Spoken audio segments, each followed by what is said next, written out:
everybody's, well, not everybody, a lot of people are familiar with the Air Force's program called the Fast Walker program, which is a program that was started by the Air Force, among other things, was to detect UFOs. That's a fact. Actually, that was part of their mission, to detect a lot of things, adversarial technology, but UFOs was one of them. It's called the Fast Walker program. There was some information that was released publicly about a similar program the Navy has. I can't talk about it because I don't have approval to talk about it. But obviously they're interested because they have equities underwater. They're interested in if there's anything underwater that can perform beyond anything we have. And I remember speaking to one individual who pulled me aside very privately, and he said, Lou, we were tracking this thing doing, and I won't say the exact speed, but hundreds and hundreds of knots underwater, and it was bigger than our own submarine. Right now, you know how big our submarines are, right? They're huge. Yeah. And I asked him, naively, I just kind of came out, well, what do you do when you encounter that? And he just said, very honestly, he said, we go around. Just like that, we go around. Have there been interactions with these things? I we're not at liberty to discuss any details about that. Right. That's not for me to discuss. You and I got to get drunk. I'm a lightweight, I got to get you drunk. Let's go have some whiskey. Find out what the fuck is up. So this thing is bigger than the sub, and they followed it for hundreds of miles. Let me give you another a great event that occurred. And I'll talk about this because it's not classified. Okay. The portions that might be, I don't know about, so it should be fine. There's an individual who I'm aware of who was a helo pilot, a helicopter pilot back in the late 90s in the Caribbean, and they were doing missile recovery. So what happened is that the Navy would test fire missiles, and then they kind of run out of fuel, they hit the water, and they sink. And at a predetermined time, they pop to the surface. We grab it with a helicopter, bring it back to shore, and we test it for telemetry and make sure that this cruise missile was doing what it was supposed to do. So they're out there in the helicopter, frogmen hanging down the line. You got the helo pilot, you got the crew chief, and the co-pilot looking all down at the bubble. And as they're about to grab this cruise missile out of the ocean, something huge and round, and what was described to me as black as a devil, starts to rise to the surface. The water begins to churn, very much like David Fravor's description of the Tic Tac incident and the roiling water. The frogman is so freaked out, he's literally trying to climb the line back up. He's like total Panic at the Disco, right? And the helicopter's like, do we do like an emergency ascent? What the hell's going on here? And right as this thing is about, and by the way, it's the size of a small island and round. Right as this thing is about to break the surface, it sucks the missile down and disappears. Jesus and that Christ. Was, yeah. And Dave Fravor could probably tell you that story a little better than I can. But when you compare that to other things, you got to say, imagine being that guy hanging from that line. No, no, thank you. We call that bait. Yeah, but it didn't do anything to him. No. I would have loved that experience. Yeah, so that was one of the anecdotes that was revealed to us by one of the Navy helicopter pilots. Who's that guy that was hanging from that? The frogman? Was he a seal? I don't know. I only know the pilot. Bro, come talk to me. Please, sir. I only know the pilot. We'll put you in a fucking panda outfit. We'll disguise your voice. Tell me what the fuck you saw. I want to hear that story. Oh, my God. A small island. Yep. Black as the devil in a small island and round. Yeah, submarines look like this, right? They're not round. Right. So, yeah. So that was one of the anecdotes that was shared with us. Obviously Puerto Rico with the there's been some UAPs that have been recorded off there. Everybody knows about Aguadilla, the Aguadilla incident. I don't know about it. Oh, I'm sure you do. You don't know about the Tell me. Wow. Trust me. So you can look it up online. There's a video taken by a DHS helicopter of a very interesting object. At first, it appears to be like perhaps a balloon, but then it does all sorts of weird stuff. And as you're tracking it, it enters the water without making a splash. You can track it underwater. Then it comes up and splits into two. And it's been analyzed over and over again by a lot of experts. It's called the Aguadilla incident. Maybe I have seen this. Is it kind of blurry looking night There we vision? go. That's it. Oh, wow. And so keep watching that, and I'll tell you a little story about this. This is a Customs and Border Protection released this. How fast is this thing going? So if you look here, they're looking at this through a form of night vision. I don't know the exact velocity. All that is available, But if you keep watching this, something interesting happens. So here it goes. You're going to see this thing enter the water here. There he goes, underwater, and then it pops back up and splits into two. They're tracking it. See, no waves, no wake. And then it surfaces and then does something pretty interesting here. So keep watching. So it's going high speed through the water. Underwater. That's underwater. Then it breaks the surface of the water again. Keep watching. Boom, underwater, over water, boom, underwater, out of water, and then you'll see it split into two. So I didn't see it split into two. Did you see it? If you watch the rest of the video, there it is. Oh, there it is. Yeah, the video is actually really long, but that's just one example. This is you can see all these videos. They're prevalent. They're everywhere. You see the aircraft on the bottom right. You see the UAP on top that's tracking it. Yeah. Yeah. No wings, no control surfaces, and it keeps up with the A-10 and does all sorts of interesting maneuvers. Right. So that's an A-10 Warthog. And this thing's just following it. Yep, like it's nothing. Do you think they're trying to let people see them? Like, if you had a guess? I don't know. I mean, could it be a demonstration of capabilities? We do that, right? Every time a Russian surveillance aircraft comes by, we launch 2 F-22s and we get real close to it and say, hey, be careful. But not even from a military perspective. Like, if a civilization was trying to alert another civilization about its presence, wouldn't it go towards whatever military vehicles it has and show itself? And then I would imagine that if they understand human beings, they understand our psychology, and they understand that some giant size of an island, black as the devil, circular craft that lands next to the Pentagon would fucking end the world. We would freak out. No one would know what to do. That would be stock market crash, mass chaos. No one would know what to do. The way to introduce yourself, I would imagine, would be gradual over a long period of time to allow this civilization to accept the fact these things exist, and then slowly but surely show versions of themselves. Yeah, we call that sensitization. You sensitize right. a population or environment. But, the counter argument to that is that's a very human thing, right? We have, as humans, we always, it's almost innate. We look at everything through anthropomorphic eyes. We look at, our pet dogs and we give them human names, and we do things like that because we assign human value to things and because we have intentions and motivations. But most of nature isn't that way. Like, for example, when a shark bites a surfer, he's not wanting to hurt the surfer. He's just hungry. The shark's hungry. I don't care if you're a seal or whatever. I'm not trying to inflict pain. I just want to feed my belly.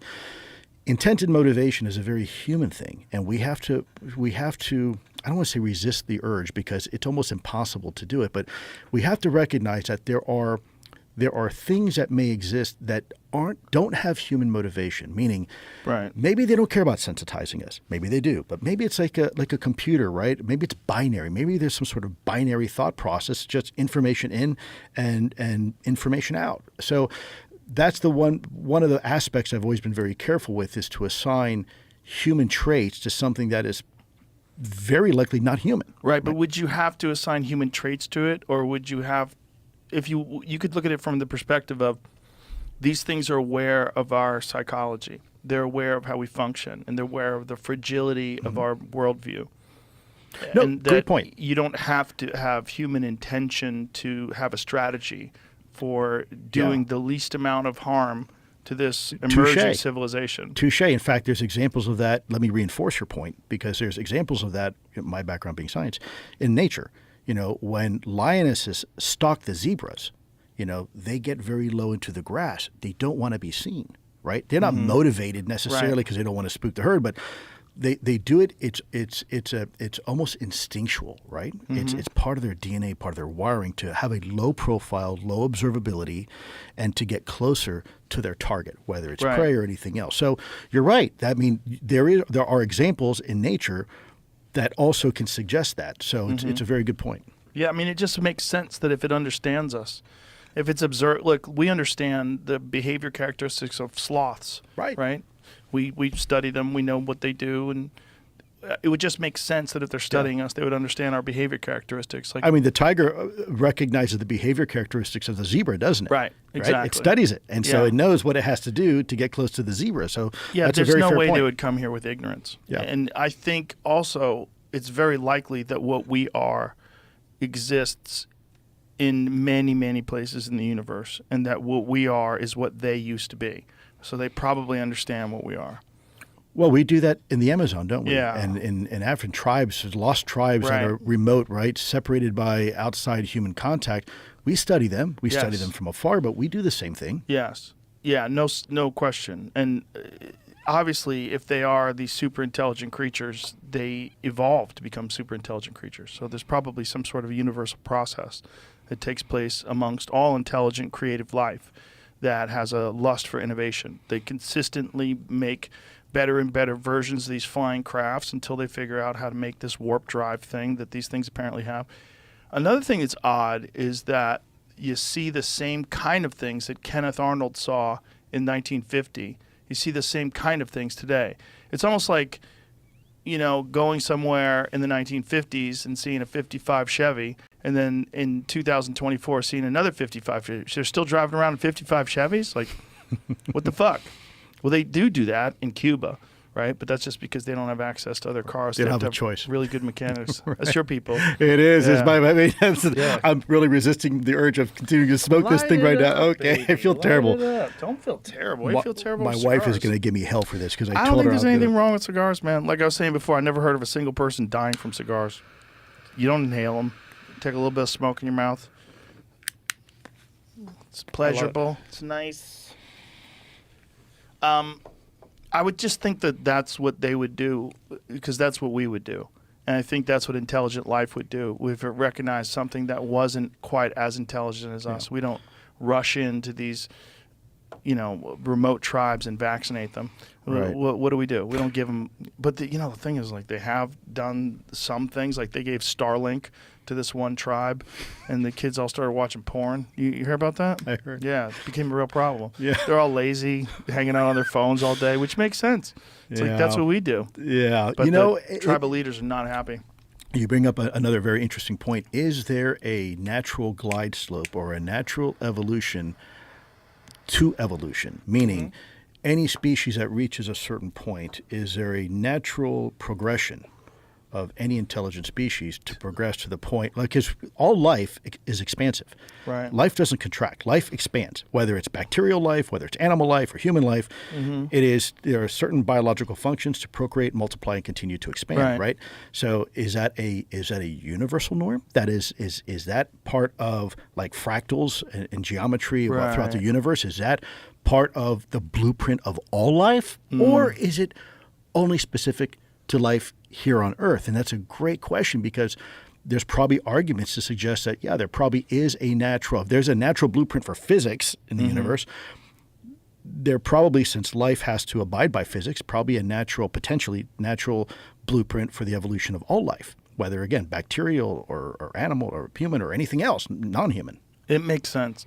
It makes sense that everything moves into greater levels of complexity, from single-celled organisms to human beings that pilot drones. I mean, it just keeps going in the same general direction, observably here. And if the universe is infinite, that means there's infinite versions of what we're seeing here with us that exist throughout the cosmos, and probably in infinite steps along the way, right? 100 years from now, 1,000 years from now. Yeah. Well, not to make light of it, but I'll tell you recently, I've learned over the years it's there's nothing more expensive than a cheap lawyer.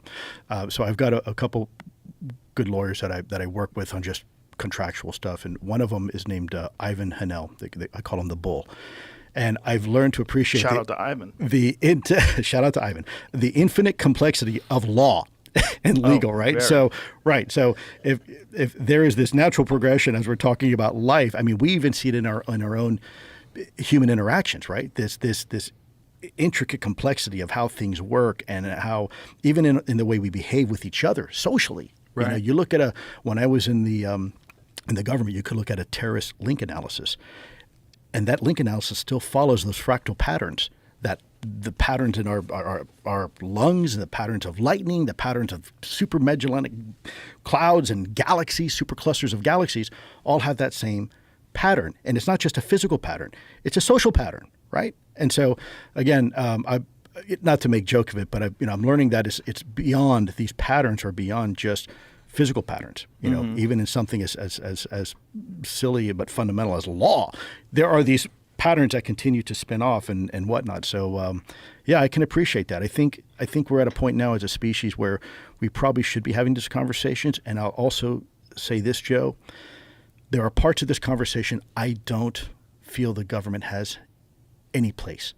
There is definitely a national security conversation here, but the conversation we're having, as you can tell, is far beyond national security, right? We're talking philosophical, psychological, sociological, theological implications that I'm not sure I want my government necessarily dictating for me what I should think about this. Well, the government's supposed to be working for us ultimately, and they're supposed to be us. And the problem is when you have access to information that's above and beyond the normal person's realm, that could affect everyone on this planet, this understanding that we are not alone. But not only that, we're probably not even alone here. It's not even that something is visiting us. Something's probably here all the time. And this is the main thought about these underwater vehicles. Well, life is abundant on this planet, isn't it? And it thrives in places that we thought life could never thrive before. It's everywhere. It almost seems like a natural function if you have certain situations and circumstances on a rock somewhere, then life pops up. It seems like if we can actually find it on Mars, and they're, like you were saying before, they may have found some sort of an evidence of microbiological life. If we find it on Mars and we find it somewhere, they think maybe Europa underneath the surface. That's right. That's right. And Europa probably is powered by volcanic vents, the same way the bottom of our ocean is. There might be some sort of life form Chemosynthesis, not photosynthesis. Right. So, and this is just what we know about here. Imagine all the different potential realities in terms of what a planet's atmosphere could be like. You're dealing with larger planets that have more gravity. You're dealing with different kinds of temperature variations. Look at Titan. It's got it's methane. And by the way, that's organic chemistry. Right. It's got methane clouds. Right. So there are things that thrive in these types of environments. Maybe they have cow farts up there too. Yeah, maybe they have too many. But yeah, I mean, you're absolutely correct. Yeah. I think we have, again, this goes back to the original point of every time we try to put Mother Nature in a box, she always finds a way to wiggle her way out of it and prove us wrong. If the one thing we're right about is that we're always wrong. Right. How much, whatever, I don't know if you could talk about this, but how much of an effort is there to try to detect things under the surface of the ocean? I would defer that to the United States Navy and maybe NOAA. National Oceanographic and Atmospheric. Yeah, not the biblical NOAA. Oh, Jesus. Yeah, no, I mean NOAA meaning goes that far back? National Oceanographic and Atmospheric. Speaking of going that far back, I mean, how much of I got to think that when people are delving into this stuff, they look at ancient scriptures and these different depictions of things, whether it's the Vimanas in the Hindu texts, and whether it's in the Bhagavad Gita. There's all these different stories in Ezekiel in the Bible. There's things that seem to, if I was a person living thousands of years ago and I encountered a flying saucer or encountered some spaceship from another planet, I would probably describe it in a way that they're describing it. Yeah, I mean, just like sort of the Aztecs describe today's magic people on horses. is tomorrow's technology, right?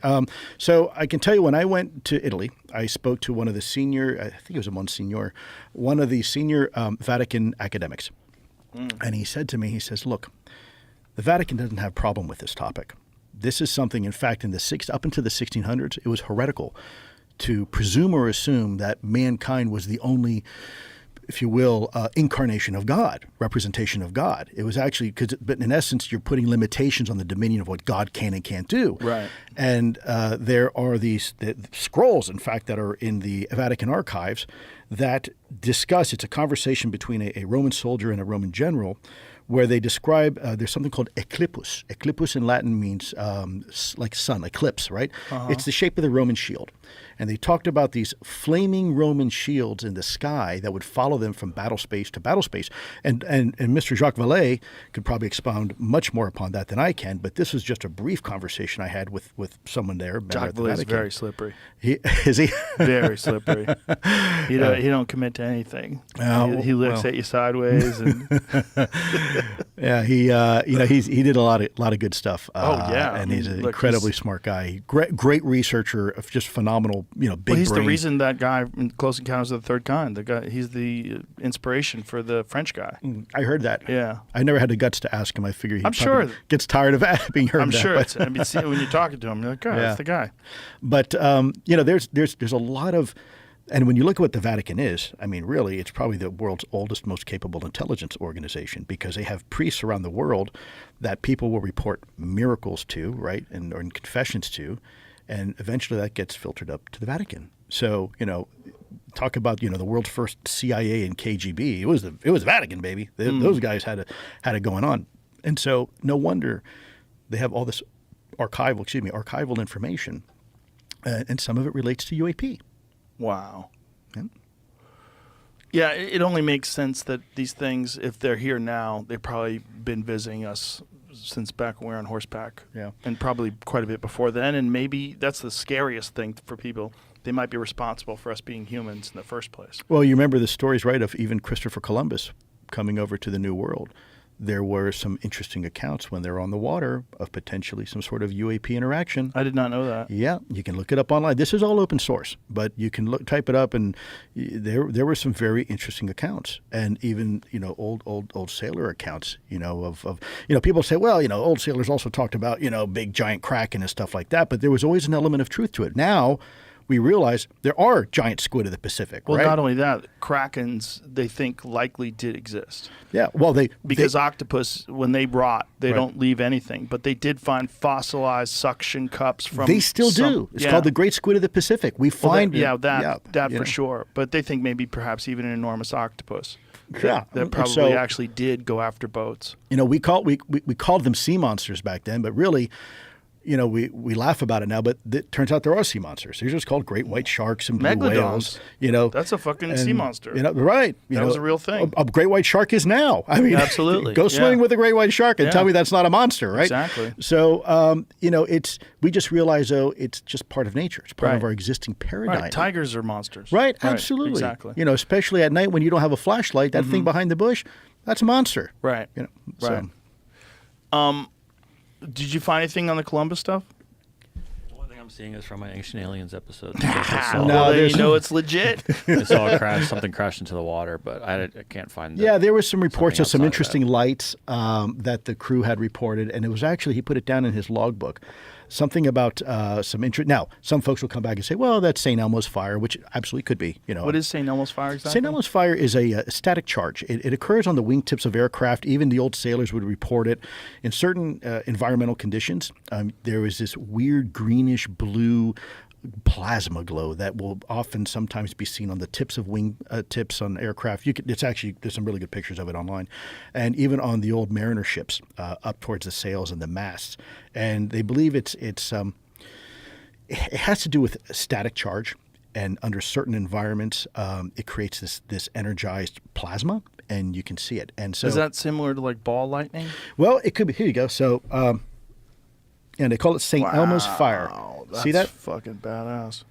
Yeah, and so that's it's either around the cockpit of the aircraft. Whoa! And by the way, you see the patterns? It's fractal, right? Look at that ship. So, very, very interesting how St. Elmo's Fire,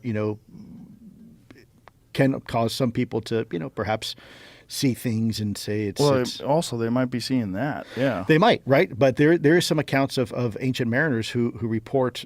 Strange, bizarre things. Yeah. Again, it makes sense. That was one of the more weird parts of Bob Lazar's story was that they've always been here and that they view us as containers. Containers, interesting. Yeah.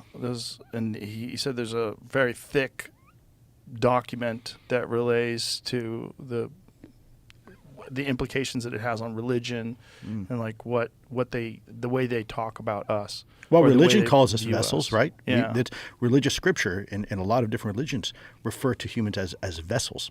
I'm certainly not a religious expert, so I don't want to pontificate here and say something that's inaccurate, but that doesn't surprise me. Well, I think the term was, I think they were saying vessels for souls.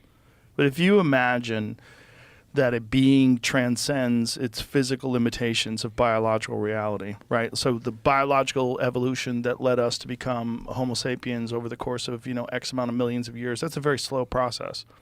But technological innovation and technological progress is very quick, especially when you add in artificial intelligence. Exponential, that's right. Yeah, so if something comes along that is a life form that exists outside of biology, like something that we create, which it seems like we're doing right now. Like AI, right? When does that become sentient? Right. Now is that a life form?